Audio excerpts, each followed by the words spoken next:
then the medic that tried to work on King when he got home.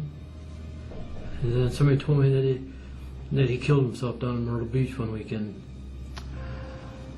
because he couldn't take that.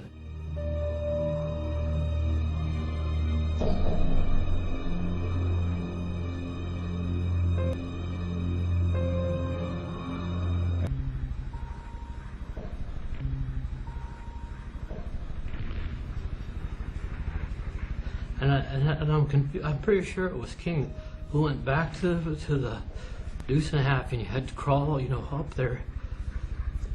And when that pile went off, they cut his fucking legs right off. I'm shocked of that. But I'm still here.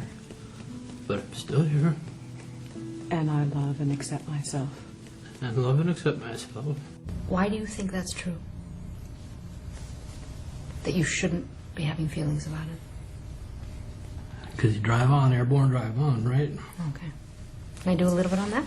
Even though I have to be perfect? Even though I have to be perfect. And I can't show my feelings? I can't show my feelings. What am I doing showing my feelings? What am I doing showing my feelings? I gotta drive on. I have to drive on. No wonder I feel vulnerable. No wonder I feel vulnerable. No wonder I have this tightness in my body. No wonder I have this tightness in my body. No wonder I feel exposed. No wonder I feel exposed. I haven't felt this good doing cocaine. I haven't felt this good drinking. I just hope the people would just take it, just try it once.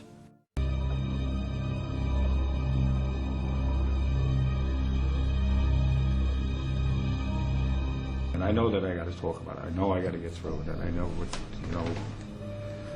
there's the after effect, and then the fucking nightmares are going to start again. The intrusive thoughts are going to start again, and I'm going to replay this whole thing all over again. But I know eventually I have to, because I'm going to destroy it, or it's going to destroy me. I feel like I'll throw up. You what? I'll throw up. He came back, his face was ashen and everything, and we just kept tapping on it. What other pieces of his memory are showing up? A sight, a sound, what? Mostly the body parts and the blood and the smell. I can feel it. You can see it. Okay. All right, here. Even though I have this blood in these body parts. Even though I have these bloods and body parts. In my mind. In my mind. In my memory. In my memory. It's a long time ago. It's a long time ago. It's not really here right now. It's not really here with me. The next day we collapsed it still further and further and further till he would just talk about it like it was nothing. We just started pulling bodies out. And how many bodies were there? I think all total there was 15 killed. It's amazing how I feel right now. I can actually talk about it calmly.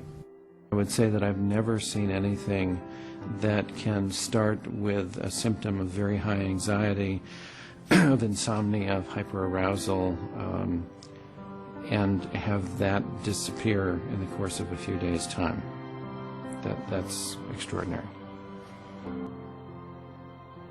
And I mean this sincerely, especially, talking to, brother vets and veterans. If you want to try EFT, I'm sure there's a way that they'll let you know about it and give it a shot, because I'm living proof of this, so hang in there.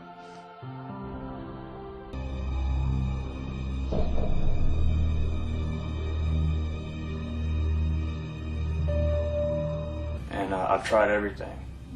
Medications from doctors, which I don't want to be on. I want to be naturally healthy.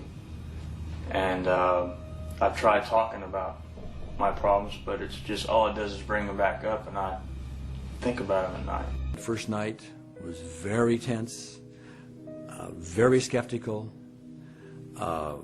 He was, by his own terms, drinking himself to sleep every night because his nightmares would get to him so badly. It's amazing what I was doing with alcohol. Like some people would do with like deep drugs. Yes. It was like I'd wake up and drink, and I'd drink the entire day. And the lack of hope has sent him into, I can't do this life. I'm gonna go back. I have to go back. I have to re-enlist. That's all I know. That's all I know how to do. There was a small child walking up to a post, and he just blew up. He blew up, and Yep. you know, arms and legs went everywhere. Okay. How do you feel when you tell me that? Pretty sick. I don't know where I'd be if I wasn't able to tap on myself hearing what this young man has had to put up with. Because hearing the women screaming and the girls, like the children screaming with them, and looking at us like, you know, y'all are here, y'all are the reason why my child's dead. And then helping him take piece by piece, unpack it, and dilute it. And so that was exhilarating because within a day, he's not smoking. He doesn't care about the drinking. And I said to him, well, because we've taken care of what you needed to completely obliterate with alcohol and cigarettes. What would you say? Say the screaming of the women and children, 0. Zero. Gone. Good. So are they all 0? Yes. I don't Brains? feel guilty for No guilt. Okay. Brains splattered all over the floor. 0. Blood everywhere. 0. Body parts all over you. 0. Okay. And it's my fault. 0. Great. So no nightmares? No nightmares. Woke up feeling good. Great. How is your jaw today? I don't feel any pain. And the neck that is usually, I know, from the jaw? Right. That It's okay? 0. Yeah. Okay. How are your hands? It's better than yesterday. That is much better. I can see that. Yeah. That's the tremor. Before I did the EFT thing, for me to say, I'm happy, that would just be weird for me to say, just to say out loud to myself. And I say it probably like 10 times a day now. Economy is so great between what I was when I went in and what I became after I got out, that it's a very, very messy situation inside of my head a lot of times.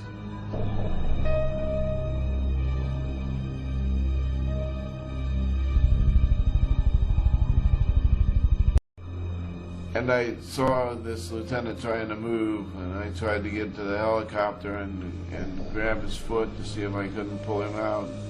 But the flames were just too high, and it just burned and basically blew up, and we sent back the 3 body bags. I had chosen to leave my husband because he was getting very, almost like a lot of violence. He was threatening to shoot the children and me on a consistent basis. Because of the PTSD? Yes. We all lie to you because we're afraid of you, not because we want to lie to you or because we hate you.